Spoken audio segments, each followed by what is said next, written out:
Om Swastiastu, kembali lagi di video aku, Rizka Eloisa. Di video kali ini aku akan nge-review produk untuk rambut, yaitu Picaru Keratin Anti Frizz. Ada nggak sih di antara kalian yang punya masalah rambut, yaitu keriting jagung, ngembang, dan rapuh? Kalau sudah seperti itu, yang disaranin adalah potong bagian yang rusak. Tapi sayang kan ya, kalau dipotong itu perlu waktu tahunan untuk mengembalikan rambut panjang kembali.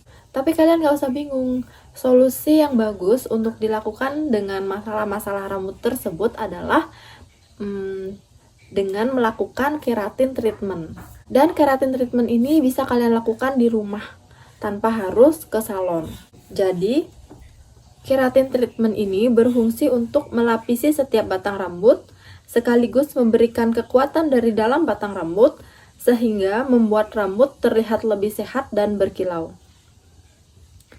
Karena lapisan sel yang disebut kutikula rambut, secara langsung dapat menyerap keratin, dan akan menghasilkan rambut yang lebih mengkilap. Selain itu, keratin treatment dapat memperbaiki rambut rontok dan rapuh. Alasannya adalah karena saat kita melakukan keratin treatment, itu akan mempererat ikatan antara akal dan folikel rambut sehingga mampu menjaga rambut dari kerontokan dan rapuh. Bahkan rambut akan tumbuh lebih cepat. Fungsi utama dari keratin treatment itu adalah untuk memperbaiki rambut yang rusak karena sering melakukan styling rambut. Dengan seringnya melakukan styling tools dan terkena zat kimia, maka jumlah protein yang ada pada rambut kita itu akan berkurang. Bahkan bisa sampai hilang 100% apabila rambut sudah pernah melakukan proses bleaching. Dengan melakukan proses keratin treatment ini, kita itu seolah-olah seperti mengembalikan protein yang hilang tadi ke batang rambut kita. Nah, hasilnya nanti setelah melakukan keratin treatment, itu akan membuat rambut kita lebih glossy dan mudah diatur. Hasil keratin treatment ini biasanya bertahan selama 1-3 bulan, tergantung gimana cara kita untuk merawatnya. Bahkan hasilnya ini bisa bertahan sampai 6 bulan. Misal kalian melakukan sering maskeran, menggunakan masker khusus untuk keratin, dan jangan terlalu sering keramasnya bisa 2-3 kali seminggu. Setelah melakukan keratin treatment pada rambut, kalian dilarang untuk mencuci rambut selama kurang lebih 2-3 hari. Karena proses penyerapan keratin itu memerlukan waktu minimal 48 jam atau sekitar 2 hari. Setelah keratin, kalian juga tidak disarankan untuk mengikat rambut selama minimal 2 hari sampai kalian mencuci rambut kalian kembali. Setelah melakukan keratin treatment, pastikan kalian menggunakan shampoo yang tidak mengandung sulfat agar keratin treatment lebih awet. Mengenai Picaru Anti Frizz ini, Picaru Keratin Anti Frizz ada 2 pilihan volume, yaitu tabung 75 ml dengan harga Rp149.000 dan tabung 150 ml dengan harga Rp249.000. Di rambut aku yang segini, itu aku menggunakan Picaru Keratin Anti Frizz yang 75 ml. Dengan tabung yang segini, yang 75 ml, itu di rambut aku ngepas banget. Bahkan awalnya aku kira kurang, ternyata ngepas dan mepet banget. Mungkin untuk kalian yang punya rambut lebih panjang dari aku dan lebih tebal dari aku, kalian bisa beli yang lebih besar dari ini, yang 150 ml. Untuk aroma dari Picaru Anti Frizz ini, itu menurut aku aromanya kayak campuran buah-buahan. Jadi beragam buah itu kecium di keratin ini. Dan pastinya keratin ini itu nggak seperti keratin-keratin lainnya yang baunya itu kayak amoniak dan menyengat hidung banget. Teksturnya cair, jadi akan lebih mudah untuk meresap ke batang rambut. Dan ini dia rambut aku sebelum keratin menggunakan Picaru Keratin Anti Frizz. Rambutnya itu mengembang walaupun masih halus, karena sebelumnya aku sempat smoothing sendiri juga menggunakan produk L'Oreal sudah sekitar 6 bulan yang lalu. Dan sekarang susah diatur karena banyak rambut yang baru tumbuh bermunculan. Bagian dalam rambut aku sudah sedikit melengkung dan terlihat bedanya. Cara penggunaan Picaru Antifreeze ini, yang pertama, cuci rambut dengan shampoo dan keringkan. Nah, di video ini aku sudah keramas karena sekalian mandi dan sudah aku keringkan juga. Yang kedua, bagi rambut menjadi beberapa bagian supaya memudahkan pengolesan. Lanjut ke tahap olesan. Jadi, oleskan Picaru Antifreeze selapis demi selapis supaya merata ke seluruh bagian rambut. Alasan aku tidak menggunakan kuas khusus untuk pengolesan karena supaya lebih mudah aja gitu. Dan untuk mengurangi produk tertinggal di kuas nantinya. Selanjutnya, setelah semua dirasa sudah terlapisi dan merata, ini bisa didiamkan selama 20-30 menit. Di video ini, aku diamkan selama 30 menit. Dan setelah 30 menit itu, baru aku keringkan menggunakan hair dryer. Setelah 30 menit, rambut terasa setengah basah, jadi lebih ke lembab gitu loh. Tapi, bagian bawah rambut terasa lebih kering daripada bagian atas. Tahu nggak itu kenapa?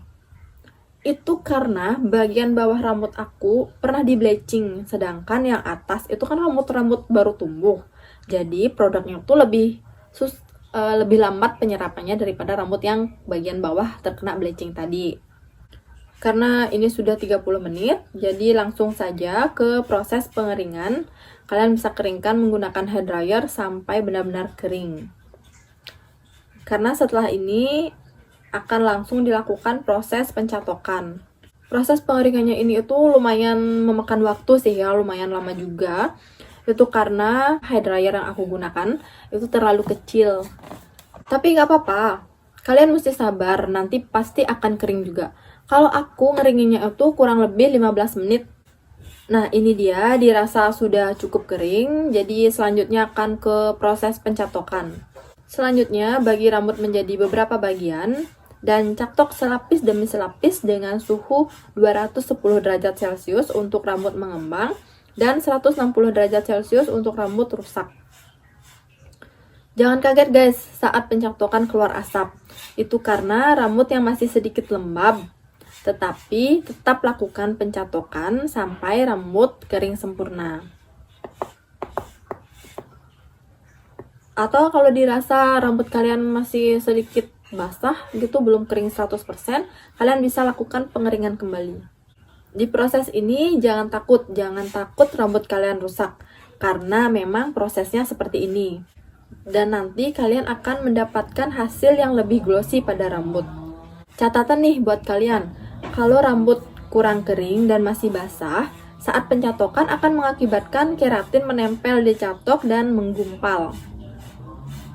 Kalau di aku, karena keringnya sudah sampai 85%, jadi masih bisa dikontrol dengan catokan. Bisa kalian lihat sendiri, di plat catokannya tidak terlihat banyak produk keratin yang menempel. Ini hasilnya. Setelah pencatokan tanpa bilas, rambut tidak rusak, apalagi keriting-keriting jagung. Walaupun tadi saat pencatokan sedikit keluar asap dan rambut belum 100% kering, tapi nggak apa-apa, hasilnya tetap sebagus ini. Bisa kalian lihat sendiri, ini di lantai ada butiran krim keratin yang berjatuhan dan catokannya pun sedikit kotor pada bagian gagangnya. Pada platnya tidak menggumpal, tetapi di pinggir platnya terisi sedikit krim keratin yang sudah aku bersihkan menggunakan tisu. Setelah proses pencatokan tadi, jangan lupa kalian harus membersihkan catokan kalian, karena habis ini catok yang tadi akan digunakan kembali. Next, ke tahapan selanjutnya. Karena ini sudah selesai dikeringkan, jadi tahapan selanjutnya itu adalah proses pembilasan. Di proses bilas ini, kalian hanya boleh mempergunakan conditioner, tidak menggunakan shampoo. Dan ini sudah selesai aku bilas, lanjut ke proses pengeringan. Di proses pengeringan ini, kalian harus keringkan benar-benar sampai kering 100% banget. Karena habis ini kan ada pencatokan, supaya tidak merusak rambut kalian. Kenapa sih pencatokan ini dilakukan kembali? Proses pencatokan ini dilakukan kembali itu guna untuk mengikat keratin supaya lebih diserap oleh rambut. Jadi seperti biasa, catok selapis demi selapis. Dan tara, ini dia hasilnya, lembut banget. Lembutnya tuh beda tau gak sih? Lembutnya tuh kayak ngambang, nggak kerasa rambut, beda banget waktu aku smoothing beberapa bulan yang lalu. Lembutnya tuh terasa banget di tangan, tapi kalau ini enggak, lembutnya tuh nggak kerasa di tangan dan glossy banget deh pokoknya. Dan yang terakhir, hasil ini itu kita diamkan selama 2-3 hari baru boleh dikeramas lagi. Nah, ini dia aku keramas setelah 3 hari selesai keratin. Dan ini dia hasilnya.